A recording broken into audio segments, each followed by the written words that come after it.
Good morning. You're looking at a live view of Starship as we await its fourth flight test from Starbase, Texas, also known as the Gateway to Mars. Thanks for tuning in. We're excited to be joining you once again from SpaceX headquarters in Hawthorne, California. As you can tell, the crowd is getting excited behind us. We're here in front of Mission Control Center. Now, we are targeting liftoff at 7:50 a.m. Central Time in just over 30 minutes from now. It's been roughly 2.5 months since our last Starship flight test, and the turnaround time between these tests just keeps getting shorter and shorter. Today, we hope to surpass what we achieved in Flight Test 3 in March. Our primary goal is to get through the extreme heat of Starship reentry, which is no easy feat. As with all of our flight tests, our goal is to collect as much data as possible. Every flight gets us another step closer to a fully operational Starship. Starship is the most powerful vehicle ever developed and the first design of a rocket that is capable of making life multiplanetary. Starship will allow us to land humans on the moon again after more than half a century, fly the heaviest payloads ever flown, and ultimately fly humans further into space than ever before. Getting there will require us to fly frequently, which is why we're producing so fast. We already have hardware built and are preparing for our next several flights. But the most important thing about Starship is that it's designed to be fully and rapidly reusable, and of course, reliable. We've been designing from day one to realize a vision of having an entire city of people on Mars, something we know will take launching millions of pounds of cargo and equipment into space spread across thousands of launches. The faster we can learn now, the faster we can improve and evolve Starship to achieve this vision. And that brings us to today's flight test, the fourth of many that will get us one step closer to Mars. But before we dive into the details of today's test, let's do a quick rewind and talk about our last integrated flight test, Flight 3. On March 14th, Starship successfully lifted off at 8:25 a.m. Central Time from Starbase, Texas. It cleared the launch tower and went on to accomplish several major milestones and firsts. All 33 Raptor engines on the Super Heavy booster started up successfully and completed a full duration 2-minute and 41-second ascent burn. Then we saw our second ever hot stage separation, powering down all but 3 of Super Heavy's Raptor engines and then igniting the ship's 6 Raptors to create separation. Next, Super Heavy completed its flip maneuver and ignited the 13 center engines for the boostback burn to send it towards its splashdown point in the Gulf of Mexico. All 13 engines ran successfully until 6 engines began shutting down, triggering an early end to the boostback. After descent, we attempted the first ever Super Heavy landing burn, which uses the same 13 center engines that we used on boostback. Since 6 of those experienced the early shutdown in the boostback burn, we attempted the landing burn with the remaining 7 Raptors, and 2 of those 7 reached main stage ignition. In the end, contact was lost with the booster at approximately 462 meters in altitude over the Gulf of Mexico, just under 7 minutes into the mission. post-flight data review showed that the early boostback burn shutoff was most likely caused by filter blockage where oxygen is supplied to the engines. We saw a similar issue on Flight 2 and had added hardware to mitigate it, which worked to get us to our first ever landing burn attempt. Now for today's flight, we upgraded those filters further and made some additional hardware and software changes to increase our chances of igniting all 13 engines for the landing burn. Now turning back to the Flight 3 ship, we saw all 6 Raptor engines start successfully and powered the vehicle to space, marking the first time we completed its full ascent burn. While coasting, we completed some additional objectives, including the opening and closing of the payload door. We also transferred propellant between tanks inside the ship, which is a key test as we prepare for full ship-to-ship prop transfers in the future. Once we were into our coast, though, the ship gradually lost the ability to control its attitude or orientation, which is done with smaller thrusters around the spacecraft. As a result, the vehicle experienced some unplanned rolling. It still flew on the planned trajectory, but losing attitude control triggered the flight computer to skip a planned relight of a single Raptor engine while on orbit. And then the moment that we all had been looking forward to for so long, as you can see here, the ship's re-entry from space. This was the first time that we were able to get real live flight data on things like heating and vehicle control during hypersonic re-entry, of which we will talk more about later. Not having attitude control meant both protected and unprotected areas saw heating much higher than anticipated. But we were able to get live, high-definition views and real-time data during entry thanks to Starlink terminals on the ship, which itself was a widely successful test. This gave us confidence that we'll continue to get unparalleled insight into the ship's re-entry in order to rapidly improve. And as they say, all good things must come to an end. And for Flight 3, this occurred when contact with the ship was lost at approximately 65 kilometers in altitude, roughly 50 minutes into the mission. After reviewing data from the flight, we found the most likely cause of the unplanned rolling seen during the ship coast phase and re-entry phase was blockage of valves that help control the smaller attitude control thrusters. We upgraded these to make them more resilient and added some additional thrusters for redundancy. Overall, we learned a tremendous amount from that last flight, and capping it off with those re-entry views was truly an exciting end to the mission. Incredible. So back to today's test. Today's mission profile is similar to Flight 3, but we have new test objectives, the first of which is getting through the extreme heat of re-entry. About 27 minutes from now, Super Heavy will ignite its 33 Raptor engines and lift off from Starbase. A little more than 2.5 minutes into flight, the Super Heavy booster will separate from the ship in a hot stage separation, meaning that it'll light its engines while still attached to a partially lit booster. The booster will perform a flip maneuver, followed by a boostback burn. About 2 seconds after that burn ends, we'll jettison the booster's hot stage. As it heads back to Earth, the booster will attempt a landing burn before splashing down into the Gulf. Meanwhile, the ship's engines will remain lit for just under 6 minutes during its ascent before shutting down for the coast phase. The ship will coast for about 40 minutes or so, reaching a peak altitude of 214 kilometers.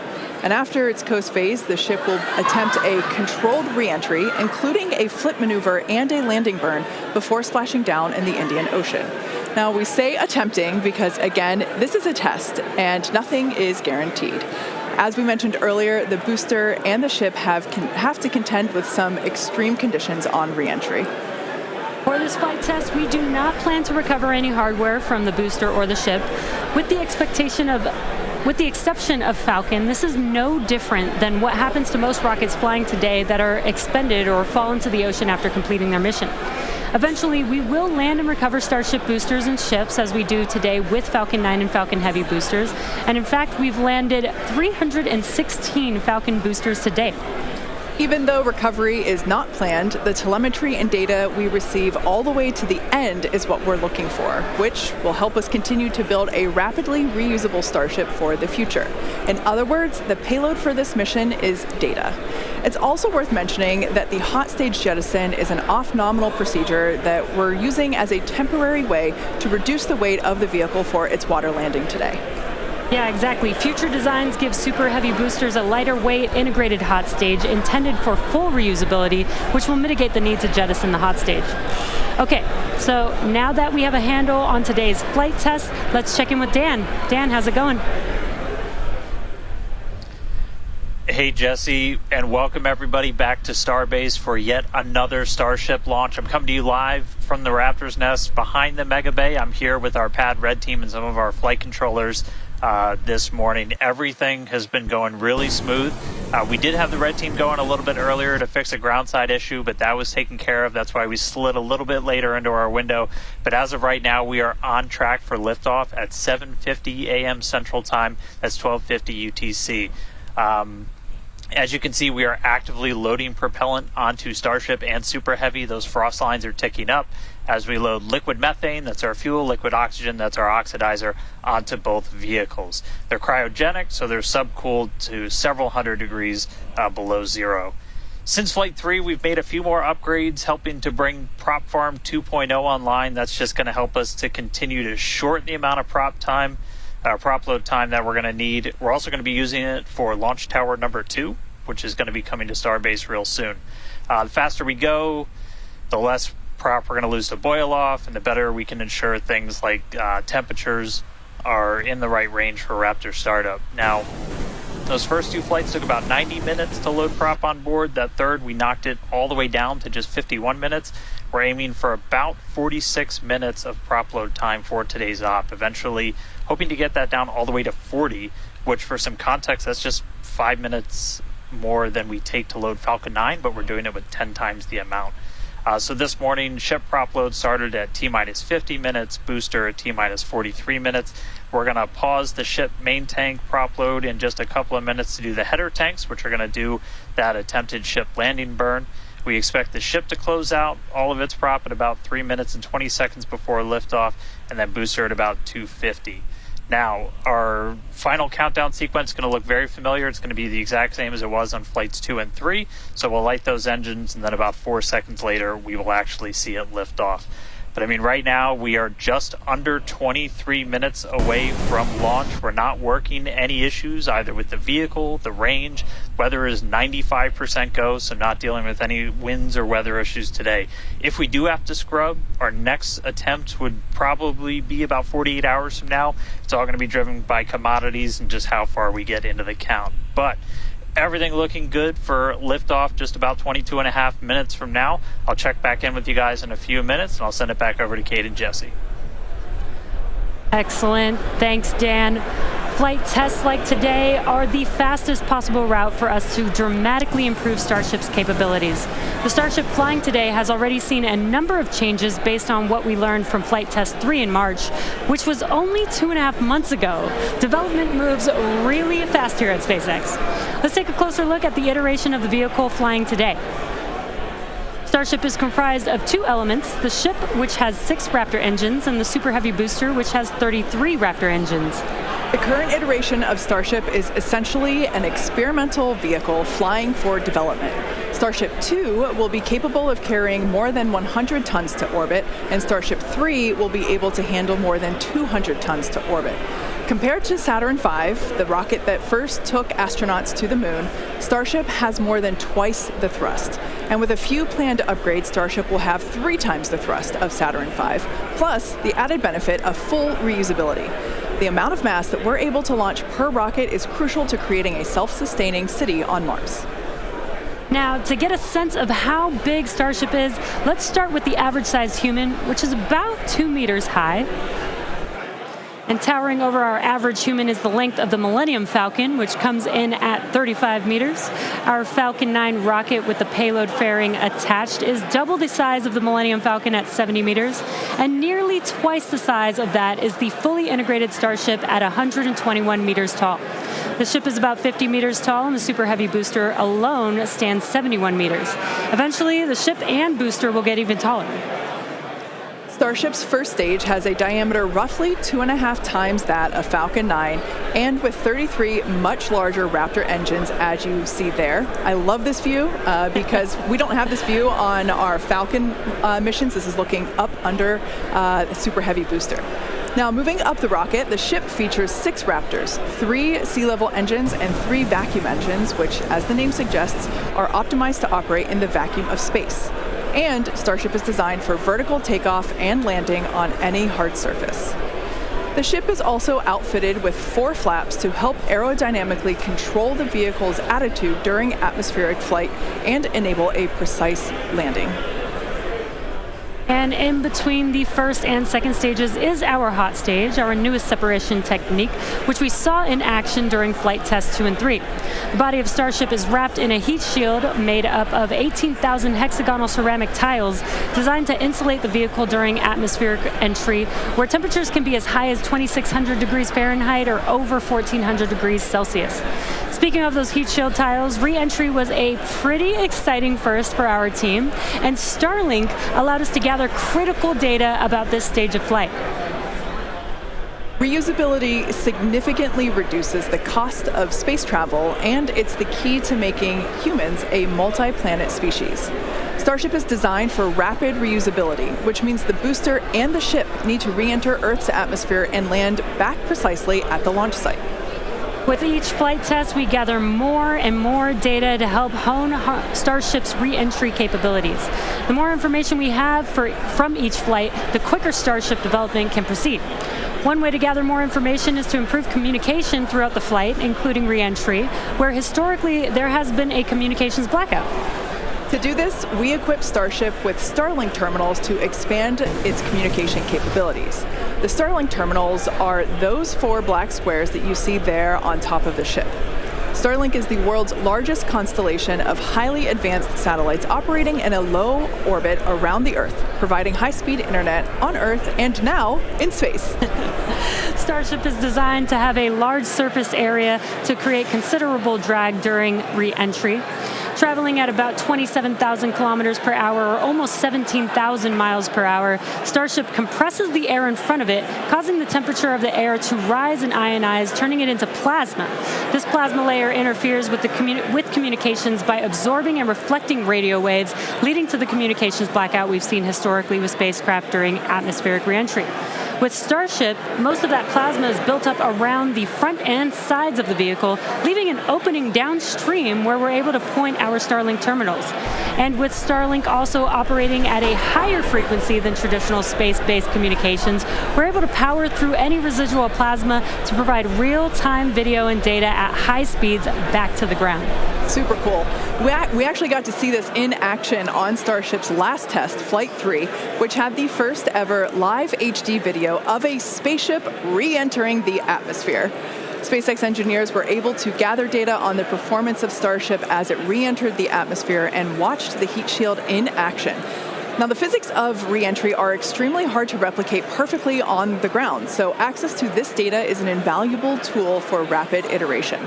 In fact, one cool observation from that Flight 3 was seeing how shock waves form at different parts of the vehicle and how they interact to put pressure on the ship, especially the flaps. This is really valuable for Starship since no spacecraft has ever flown with 4 movable flaps like what we use for aerodynamic control. Starship's greatest strength will be rapid and reliable reusability, and Starlink has become a critical tool to make that a reality. Over the next few flights, we'll continue to improve the Starlink performance on Starship, eventually enabling more views and enabling more data to be transmitted in real time. And we'll keep experimenting during entry. You might have noticed a few tiles missing or looking different near the bottom of Starship. We intentionally placed 1 thin tile and removed 2 tiles completely. In their place, we now have sensors to see how hot things get without the tiles in those locations, while also testing some backup thermal protection options. Ideally, we expect Starship's re-entry to improve on each flight, thanks in part to this wealth of new data. But if getting to space is hard, returning from space is even harder. That's right. No one has ever succeeded in creating a fully and rapidly reusable heat shield.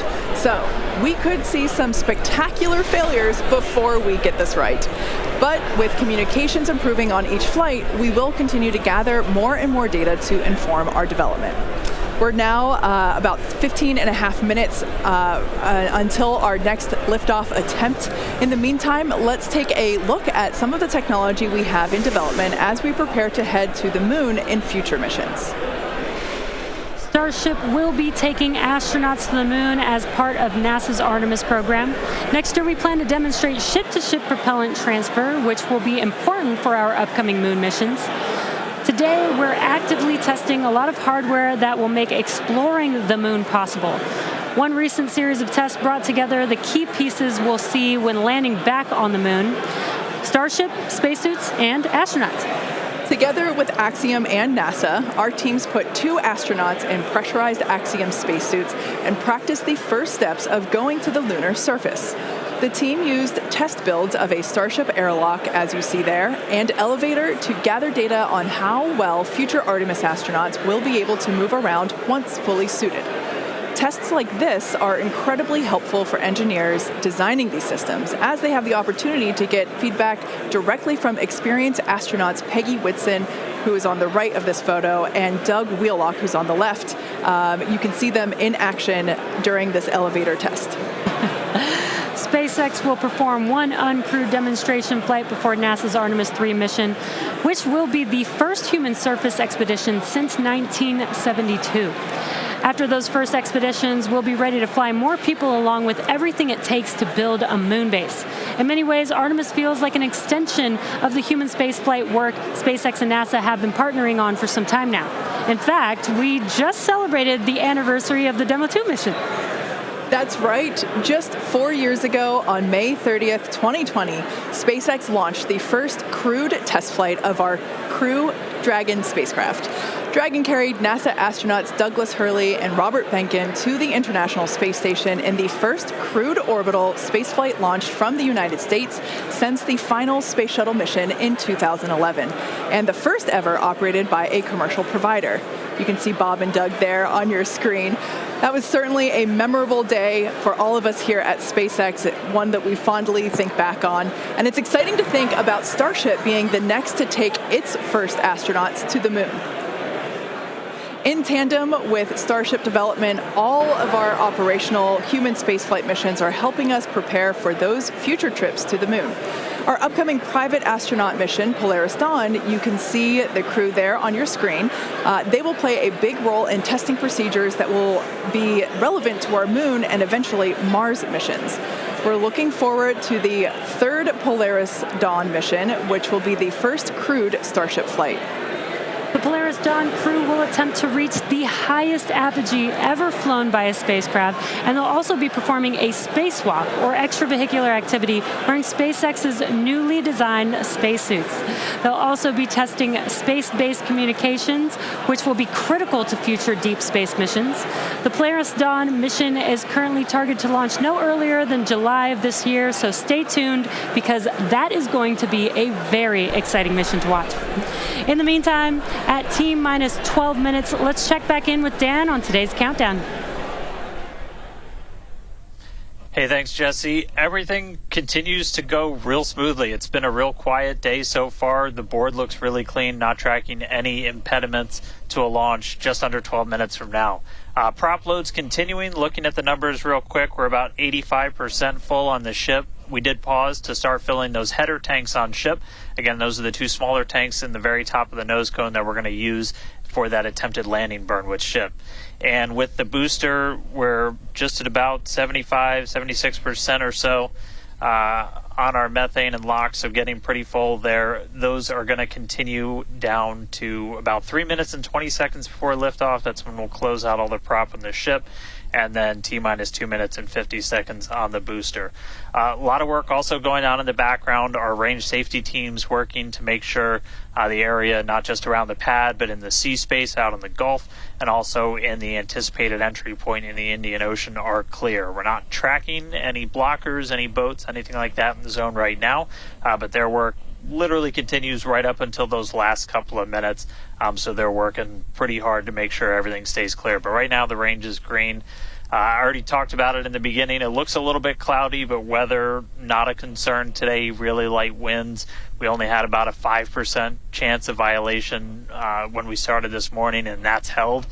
So everything continuing to look really good for launch so far. The pad itself is getting ready. Reminder that we're going to light those engines about 4 minutes before it actually takes off. So you'll see them start. The 33 engines on Super Heavy start to light prior to that T0, and then about 2 seconds after, we'll start to see first motion. But everything looking great. Just coming up on 10 minutes until launch. Getting excited down here, ready to feel the rumble. I'll send it back to you guys over in Hawthorne. Thanks, Dan. Teams are also getting excited here at SpaceX headquarters in Hawthorne, California. There is a pretty large crowd now gathering outside of Mission Control, located just behind Jesse and I. Now, actually, you can see it there on your screen. There they are.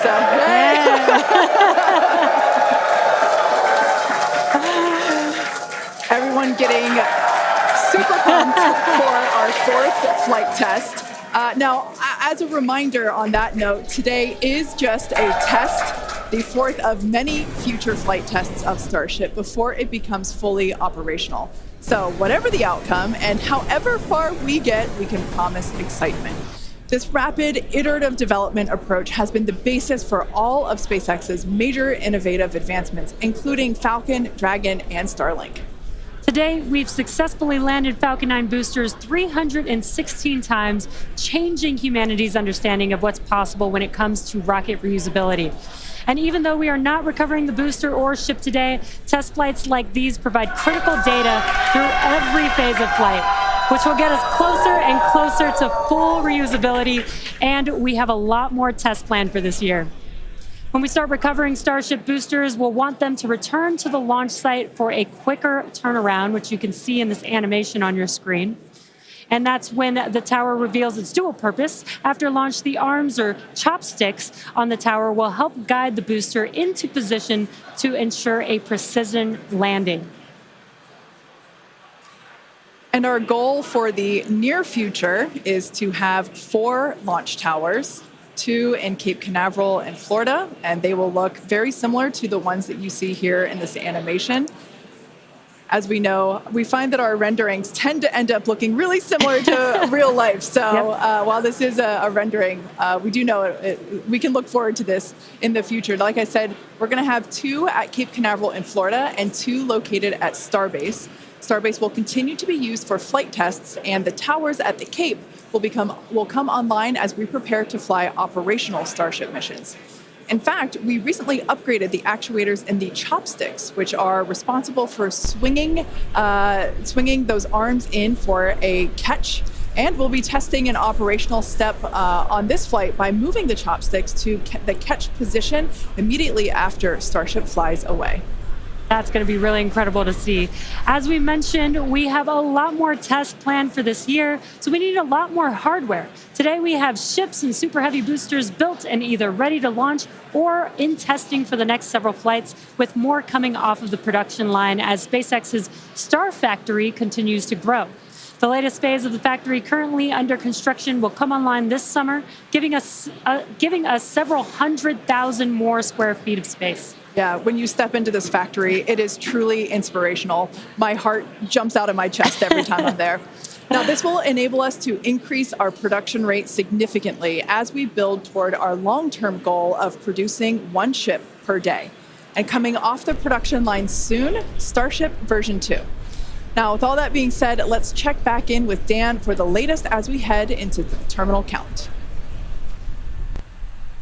Hey, thanks, Kate. Everything still looks great. We're getting ready to launch. We are just under 6.5 minutes away. You can see when we throw up the graphics for prop load that we're almost closed out. Ship more than 90% full. Those header tanks are done.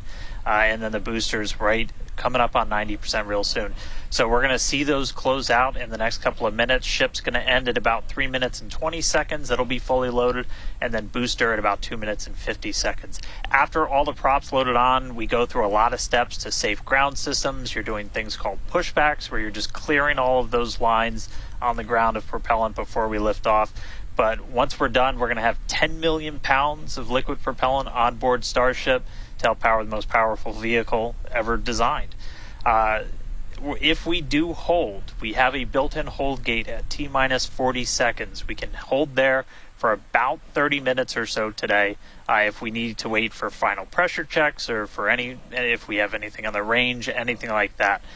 Did just get that the range is green, so we are coming up 5 minutes and 20 seconds away.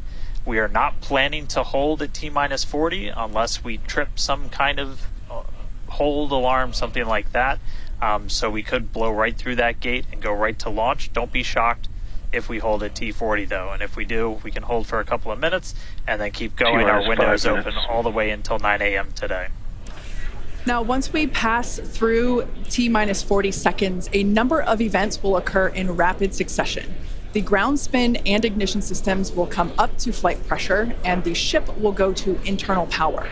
Now, after that, the quick disconnect arm lockout is removed in preparation for retraction shortly after T0.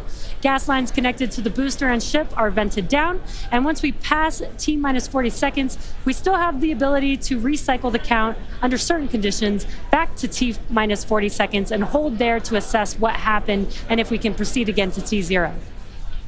However, once the water for the deflector system begins flowing at T-minus 10 seconds, any issue after that would be an automatic scrub for the day, as teams would need to refill the deflector's water tanks, as well as the lock storage tanks at the tank farm before making another attempt. So, as Dan mentioned earlier, we are not planning to hold at the optional T-minus 40 second mark.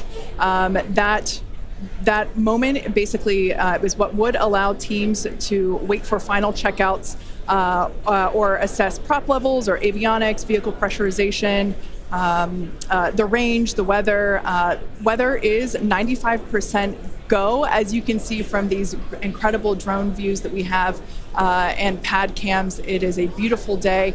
Of course, we have some clouds billowing from the locks there.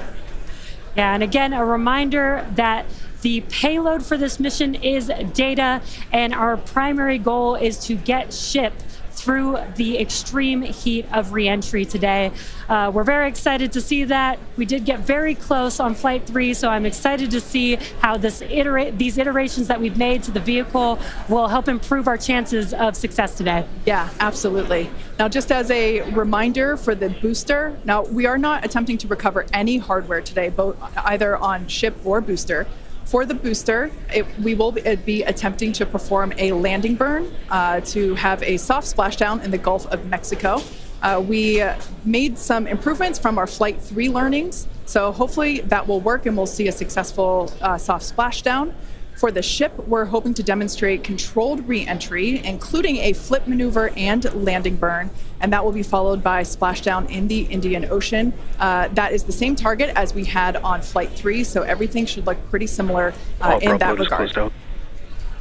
And we just heard the call out there that all prop load is closed out, so at this point, there is like 10 million pounds of propellant on board Starship, which is incredible.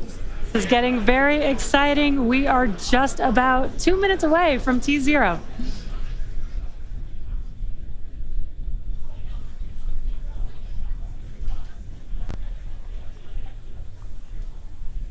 And as Jesse just said, we are under 2 minutes away. So prop load is complete. All the fill drain lines into ship and booster have closed.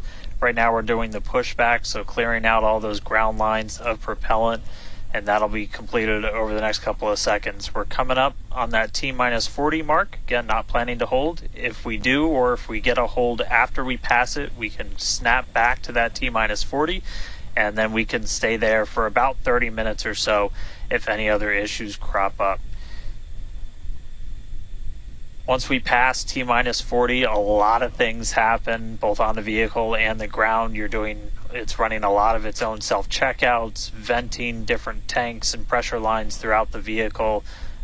We essentially built that 40 seconds as that's about how much time it takes for the vehicle to take all of those actions, which is why we hold there.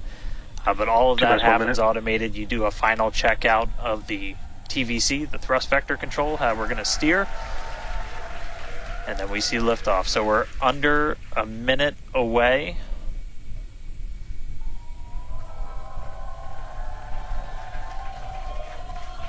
"45 seconds and counting." Good event, game met. All right, now as we close in, we are past the 40-second mark. So let's listen in. Flight Director Ty Huntington's going to take us through one more time for a Starship liftoff.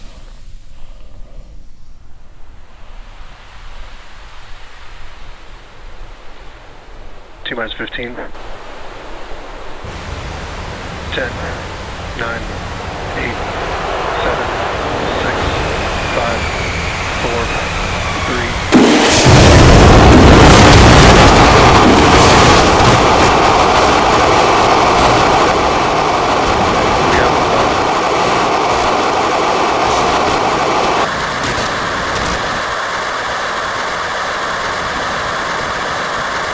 Vehicle switching downrange.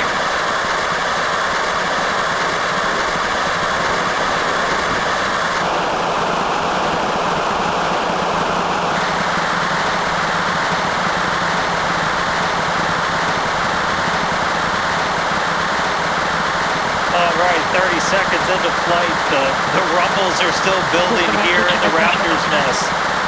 We're seeing 32 out of 33 engines lit on the Super Heavy right now. Coming up shortly is going to be max Q, that maximum aerodynamic pressure as we go uphill on the vehicle.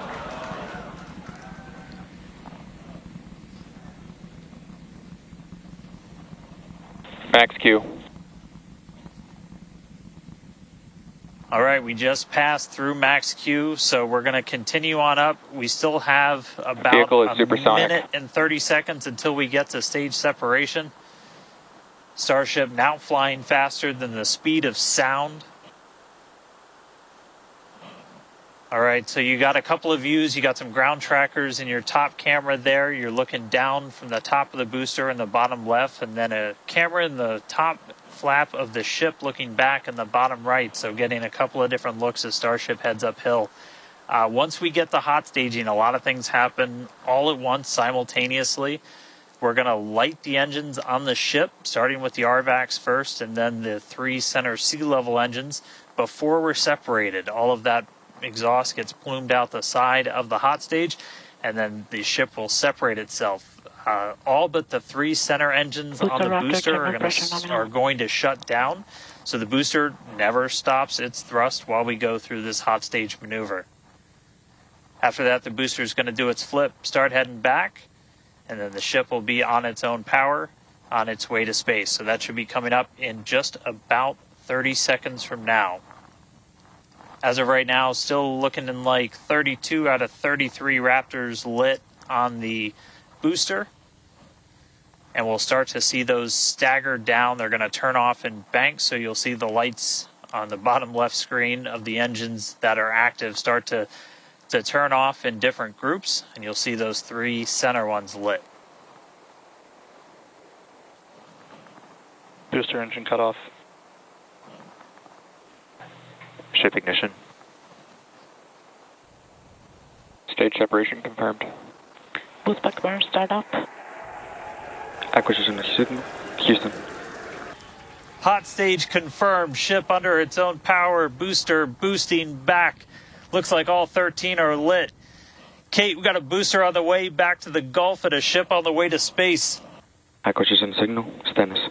Ship chamber pressures are nominal.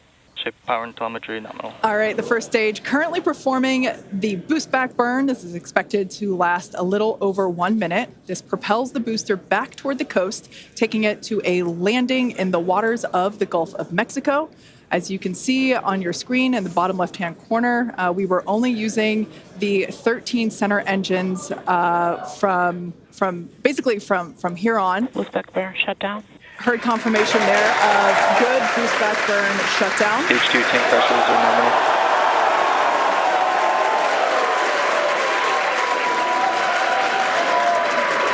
Lots of excitement. So right here, this is our view of the jettisoned hot stage. As we mentioned, this is a temporary fix to help reduce the weight of the booster. So we have the Super Heavy booster. Future iterations will have a lighter weight integrated hot stage structure that won't need to be jettisoned.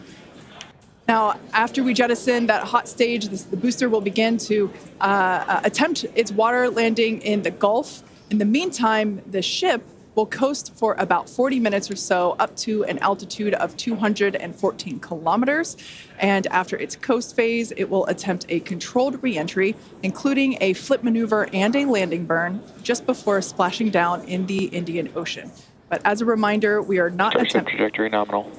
Good news there. Trajectory is looking good for the ship, which is on the right-hand side of your screen.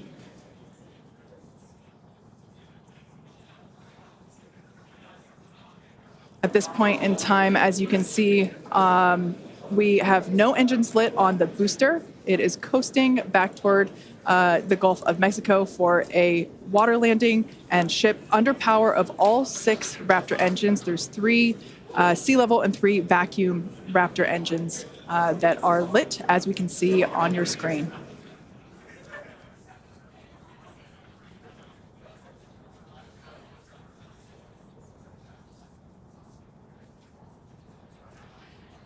These views have been looking incredible. Super Heavy has been performing beautifully today. And you can hear the crowd is very excited about it. As a reminder for Booster, the primary goal today is to do a landing burn and a splashdown in the water. And we are just about 30 seconds away from that landing burn expecting to begin. And an incredible view from the forward portion of the booster. This is basically on top of the Super Heavy booster where we have jettisoned that hot stage. So now we can see this incredible view of Earth as it's making its way back down to the Gulf of Mexico.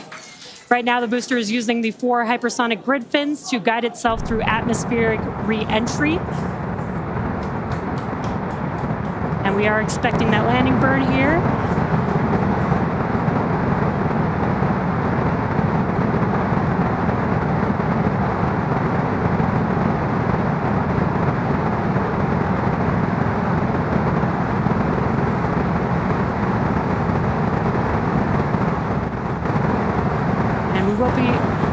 We will be igniting 13 engines, and this is a great view. On your left-hand side is 3 views from the booster, and your right-hand side a view from the ship. And you can see those grid fins on your left-hand screen rotating and turning to guide the booster, and there's that landing burn.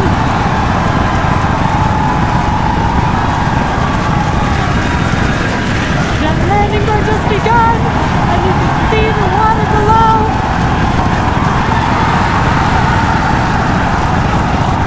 And we have splashdown.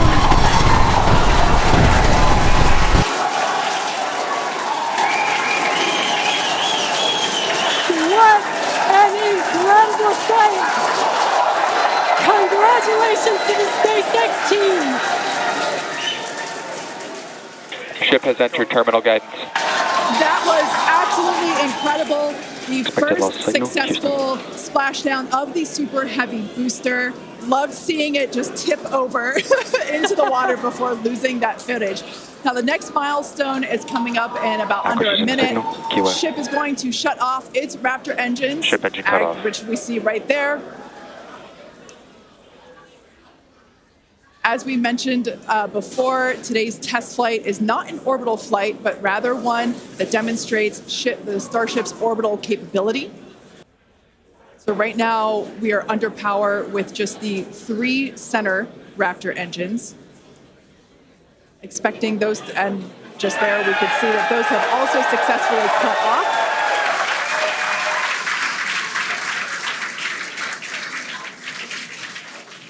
Ship FDS is saved. What an incredible... Nominal orbit insertion. Oh, there's great news there. The call out we were hoping to hear.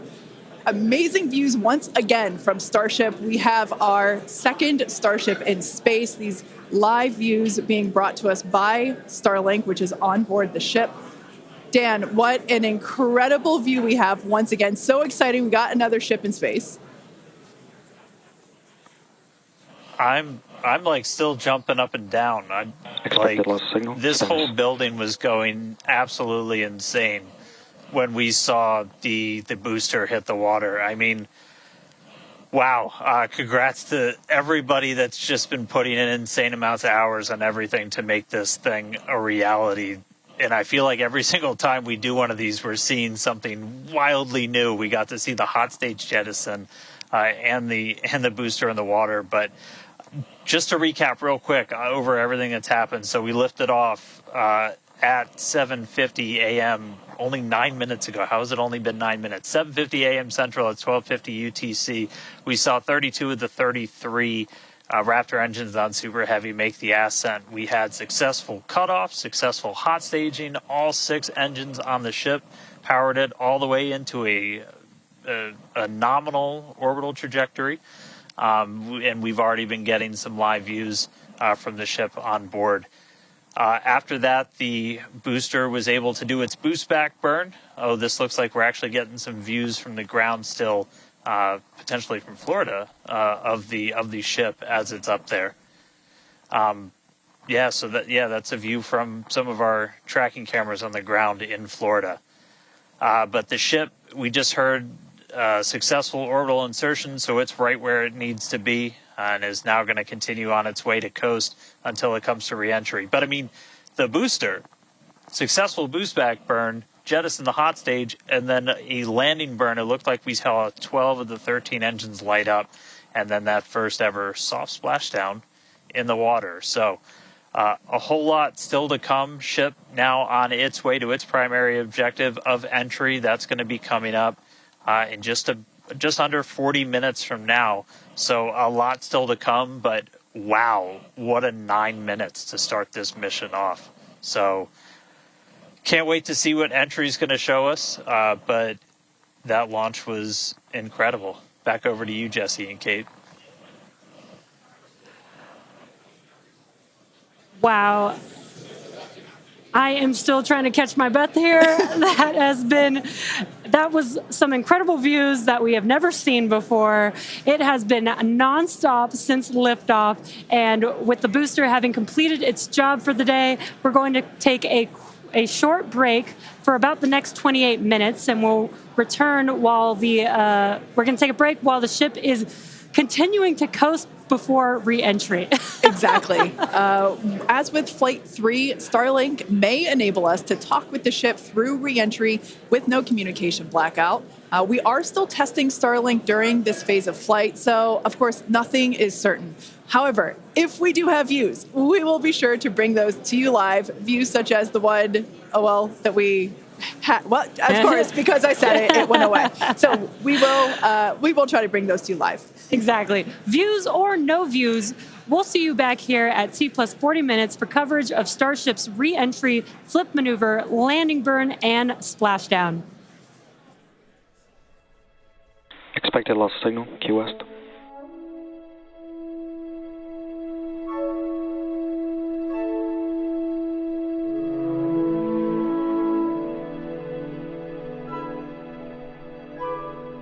Expected loss signal, Cape Canaveral.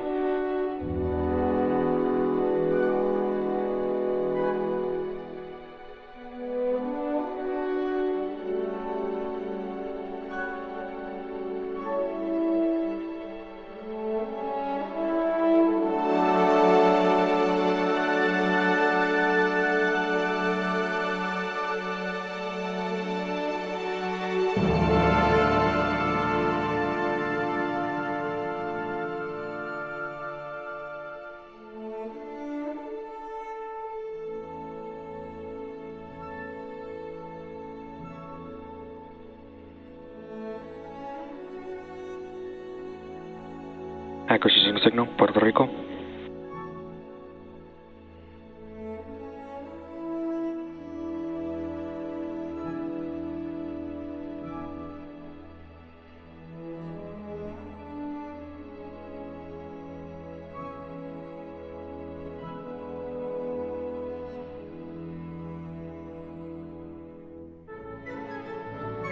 Power back pre-valves are open.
Reparte lost signal, Puerto Rico.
Welcome back to Starship's 4th flight test.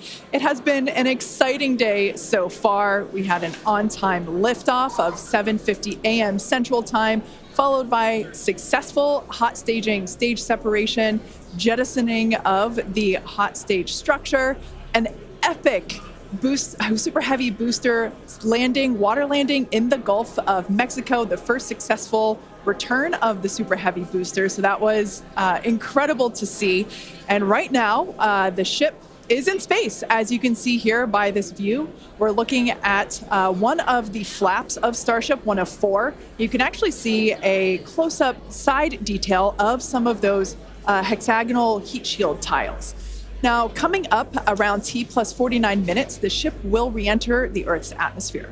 As a reminder, the primary goal of today's flight test is for a ship to make it through the extreme heat of re-entry. This is typically a portion of flight where we don't have communications with the spacecraft because it's re-entering at or around orbital velocity, which is about 8 kilometers per second or roughly 5 miles per second. At those speeds, the spacecraft moving through the atmosphere results in friction and creates a plasma field around the vehicle. That blanket of plasma distorts, as you can see, that plasma blanket, which you can kind of see here, distorts communication frequencies, so we're left with a brief blackout in communication.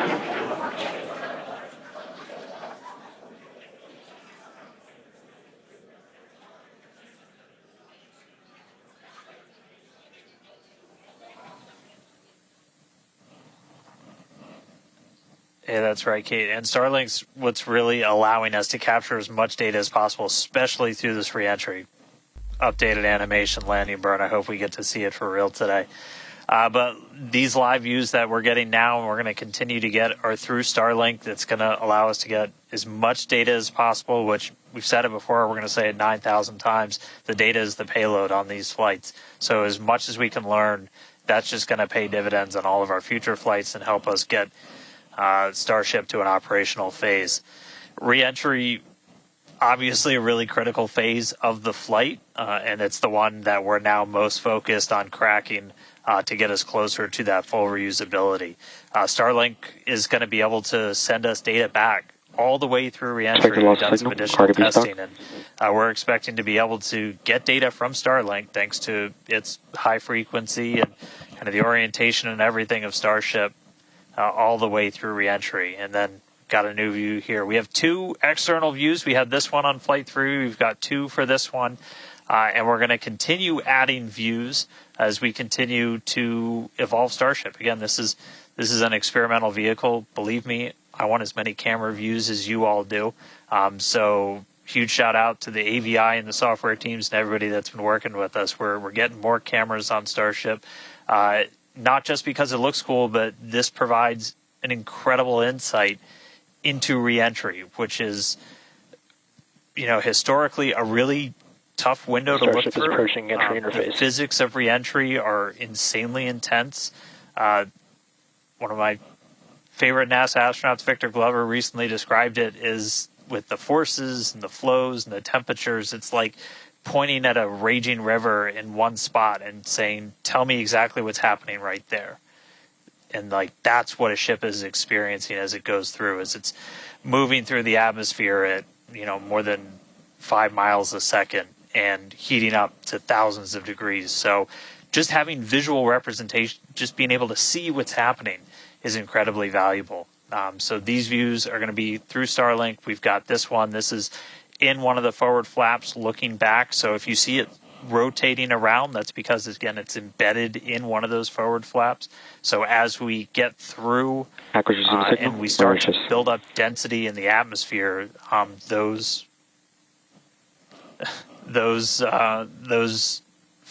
view is going to move around as the flap does.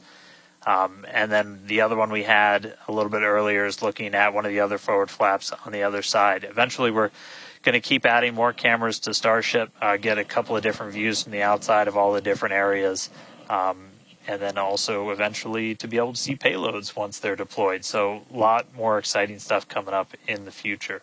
But right now we're getting closer to re-entry. Again, we're going to be moving at hypersonic speeds of more than 5 times the speed of sound. We're going to see that plasma start to build. So, Kate, Jesse, excitement coming up. Yeah, as you can see with that view on your screen, again, high def brought to us by Starlink. We can see the plasma beginning to build as the ship is getting closer to the Earth's atmosphere. Now, let's talk a little bit about how Starship will survive reentry, hopefully, and control itself. Exactly. We've been talking about this entire flight test. There's 18,000 hexagonal ceramic tiles surrounding the bottom portion or the Earth-facing side of the ship. Starship is passing through 100 kilometers altitude. Good altitude for entry. Great call-outs there. Now, during atmospheric reentry, the vehicle is going to see temperatures as high as 2,600 degrees Fahrenheit or over 1,400 degrees Celsius. So those tiles are there to help protect the vehicle from this extreme heat. Yeah, and the flaps will help control it. Now, one noticeable difference I see immediately, those flaps are not moving as much as they were on Flight 3. So that is a great sign, right? We had unplanned loss of roll control on Flight 3, so we added some additional thrusters, and we can see that they're working well, and we have a much more stable view. So those flaps, there's 4 of them, 2 at the top and 2 at the bottom. They're made out of stainless steel. And they help steer the ship, which, as we can see, the plasma continuing to build. Now, if the ship survives reentry, it will have to perform a flip maneuver as well as a landing burn. We saw this demonstrated in a couple of high-altitude flight tests back in like 2020, 2021. Similarly, temperatures increasing on the nose within expected ranges. Great news there. It sounds like the temperatures that we are getting during this point, which again, we usually don't get during spaceflight because of this plasma. We're getting this live. This is a great news. So similarly to, for example, the serial number 10 test that we saw a couple years ago, we're hoping to duplicate that again today. Hopefully we will see it live. And basically the 3 center engines of the ship will reignite and gimbal or point to help flip the ship until those engines are pointing down so that it can land vertically using Raptor's thrust. And as you can see, even from the beginning of the program, we've designed Starship to land on Mars where there are no runways or other humans to help out. We also want rapid reusability, so we're doing... The vehicle is passing through 85 kilometers altitude. The flaps have control of the vehicle. Great news. Flaps have control of the vehicle. That's exactly what we want to hear for this flight test. Yeah. Again, we are going to be doing a propulsive landing instead of a more traditional means like parachutes. And we are expecting re-entry to begin here in just about a minute. Re-entry, an awesome view that we have here. Starship remains on a good entry trajectory. This is the same view that we had when we first returned from the coast phase. Again, this is looking at the side of one of the flaps. It's incredible that literally at the bottom of this picture, we're basically looking through plasma, which is just absolutely mind-blowing. Wild, very wild. Now we are expecting entry to begin here in about 30 seconds or so. Entry to splashdown is expected to last about 6 minutes long. And that flip maneuver should occur around about 10 minutes before splashdown. And such incredible views that we're getting. Approaching peak heating region. Great call outs there. Yeah, these views are absolutely astounding. Nose temperatures continue to rise within expected region. And in your bottom right-hand corner, you can also follow along with the altitude of ship as it's returning back to Earth. So once again, this view is basically looking down into the plasma blanket that is building up around the exterior of Starship. It is traveling, as you can see on your screen. You can look in the bottom right-hand corner and see how fast it's going, how high it is, as well as the general orientation. Again, we're seeing a lot more stability, a lot more control here on this flight, which is great. It shows that the iterations, the learning... Starship is now in expected peak heating region. All right, great news there, telling us that this is basically the hottest point that Starship should get during its re-entry. Now, the heat shield is working with the atmosphere for some free braking, okay? The atmosphere is helping to slow the Starship down.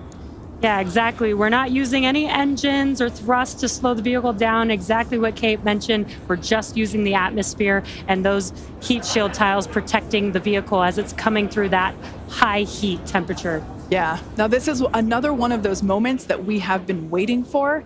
Right now, the ship is currently re-entering the Earth's atmosphere, and by all looks and all callouts that we're hearing on the net, it is doing pretty well. Now, we do not plan to recover the spacecraft today, but rapid and reliable reusability is the ultimate goal. Just pausing to just take in this incredible new and different view that we're seeing. We did get a similar view in Flight 3, but again, the vehicle did lose a little bit of its control, attitude control, and this is a very stable view. This is great. This is exactly what we want, and we are hearing that we're getting expected call-outs. Mm-hmm. Absolutely. Starship is seeing half a G of acceleration, remains on a good entry trajectory. You know, it's incredible to look at this photo and wonder, wait, is it real? Is it frozen? You know, we can see so I was just going to say Those temperatures have stopped increasing. Oh, that is great news.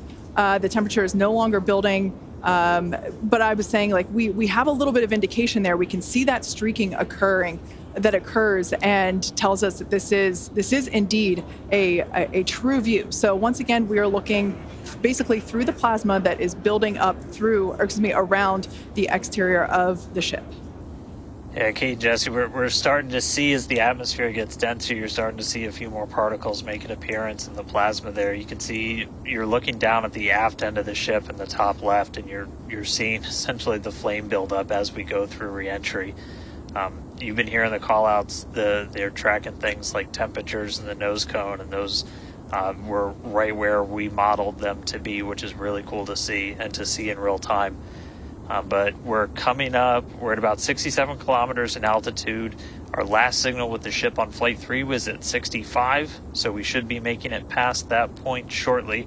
Obviously, as you guys pointed out, we're in a much better control this time as we re-entered in the right attitude, and our flaps have been steering the way so far. Once we get through transonic, that's when you've got essentially Raptor landing bird. Different areas around the vehicle where the air is either moving faster or slower than the speed of sound. We'll eventually get to subsonic, which we have some experience with. We did in our suborbital campaign. Start of Raptor chill. And Starship will eventually get down to its terminal velocity. Starship remains on a good entry trajectory. 58 kilometers. We're continuing to descend. Again, right now we are over the Indian Ocean. We're actually getting closer and closer to that expected splashdown point, which is just to the off the northwest corner of Australia. We're going to start getting to transonic pretty soon, and then after that we'll get into subsonic, where we're moving less than the speed of sound. But wow, what a light show so far! External temperatures are starting to come down. Again, this camera view is looking right at one of the forward flaps, and we're strategically putting some cameras around the vehicle to just look at the different areas. Looks like we got the flap starting to come apart a little. Yeah, it does appear that we have a little bit of burn through there. We can see pieces of the vehicle flying off. What a show it has been. It's been like watching Interstellar or something. This is wild to see this, but the ship is still coming down, which is incredible to see. How far can it go? That is the question. Keep your eye on the altitude in the bottom right-hand corner. We're at 54 kilometers right now. Now, ultimately, the data is the payload today. We've been saying it multiple times. Our teams are sitting, reviewing this data live, learning where the hot spots are. As you can see, there's an obvious hot spot there with the flap, and learning how we can improve this design. The goal was to get as far through this high heat re-entry as possible. The good news is we still got, looks like that camera lens just cracked. It's safe to say ship's getting a little beat up, but that's to be expected on a test flight. We are still learning how to improve the ship for total survival and recovery of the high heat reentry. I'm honestly impressed that we're still getting this live view despite how much debris is coming off of this flap right now. The fact that we've got it is good news. And I may have jinxed it. I apologize. Look at that. It's back. We are still going. And the teams here at SpaceX are excited, as you can tell by the cheering behind us. There's still a sizable crowd here at Mission Control Center Hawthorne. A splashdown is expected in just about 4 minutes from now. And we're still moving.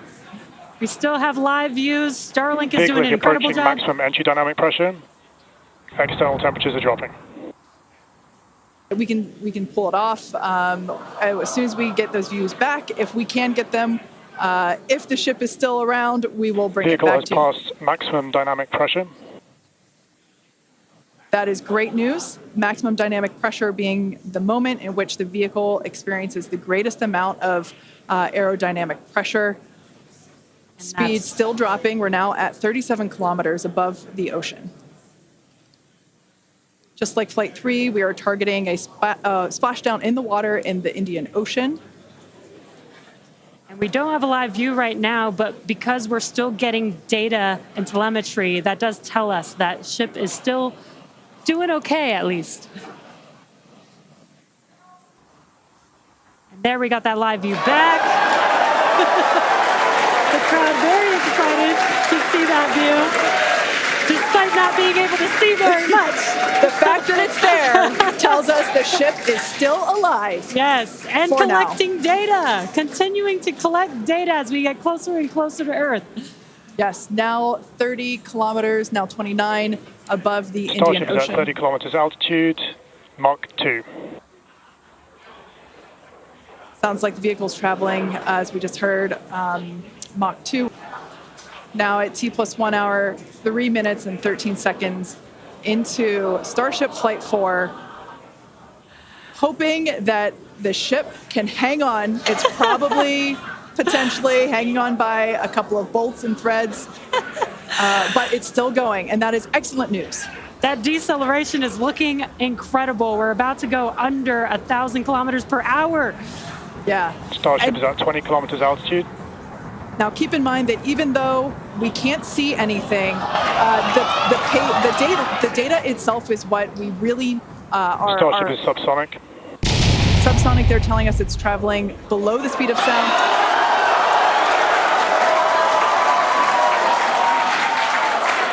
That movement means the flaps are actuating. I think we can see something. This is a nail biter. But we are, unfortunately, we can't see through the lens, but we're still getting the feed. Starship is now 11 kilometers over the ocean. All this data is incredibly important, even if, it breaks up right now. Okay, we can see that flap actuating through the glass. Starship is passing through 10 kilometers altitude. Okay, the next milestone will be initiation of the flip maneuver and landing burn. Keep an eye on the bottom right corner of your screen for those 3 center engines to relight. They will gimbal or angle so that the ship flips itself back up vertical and hopefully lands in a vertical position. And the crowd is very excited to get this view of that flap still maneuvering. Starship is passing through 5 kilometers altitude.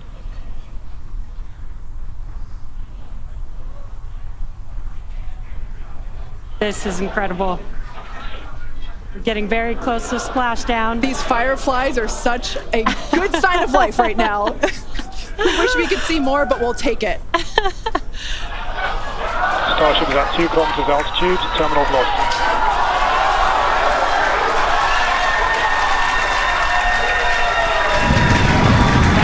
Startup for Starship. All right, good news there.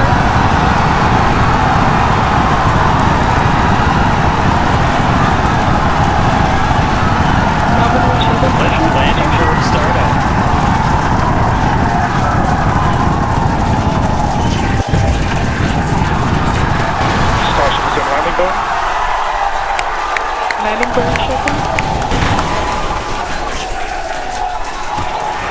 The landing burn shutdown was commanded.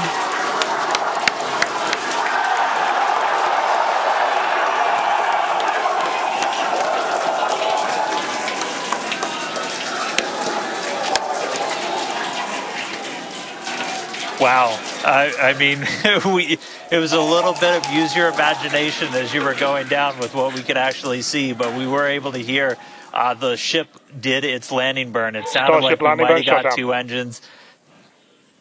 And there's the final call for landing burn shutdown, but we'll go back through all the data, but we did get confirmation that a landing burn took place. Starship made it through re-entry and did its first ever landing burn.